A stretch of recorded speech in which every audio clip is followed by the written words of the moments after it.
ఓ private లాడ్జిని అడ్డాగా చేసుకుని ముఠా కల్తీని తయారు చేస్తుందని గుర్తించారు.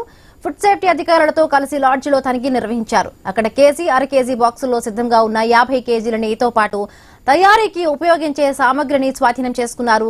4 వ్యక్తులను అదుపులోకి తీసుకున్నారు. కర్ణాటకలోని బళ్ళారికి చెందిన ఈ ముఠా పామ్ ఆయిల్, ఇతర ఇంగ్రీడియంట్స్ కలిపి నకిలీ నెయ్యి తయారు చేస్తోందని పోలీసులు తెలిపారు.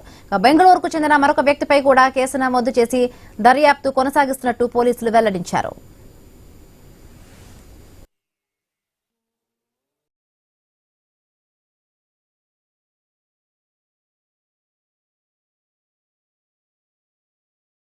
నెయ్యి తయారు చేస్తున్నారని మాకు ఇన్ఫర్మేషన్ రావడం జరిగింది. ఈ విజయభాస్కర్ థియేటర్ పక్కన ఉన్న శ్రీరామ లాడ్జ్ లో తనిఖీ నిర్వహించగా అక్కడ 4 వ్యక్తులు ఈ కల్తీ నెయ్యి తయారు చేస్తూ ఉన్నారు. సుమారుగా 50 కేజీలు కేజీ బాక్సులు, అర కేజీ బాక్సుల్లో నింపి ఉన్నది. అలాగే ఆ కల్తీ నెయ్యి తయారు చేయడానికి వాళ్ళు యూజ్ చేసిన ఇంగ్రీడియంట్స్ క్రీమ్ లాంటిది, ఒక క్రీమ్ ఒకటి యూజ్ చేస్తున్నారు.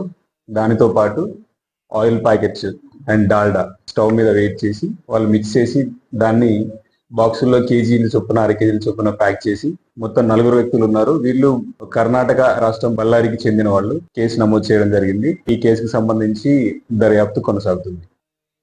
కల్తీ నెయ్యి తయారు చేస్తున్నారని మాకు ఇన్ఫర్మేషన్ రావడం జరిగింది.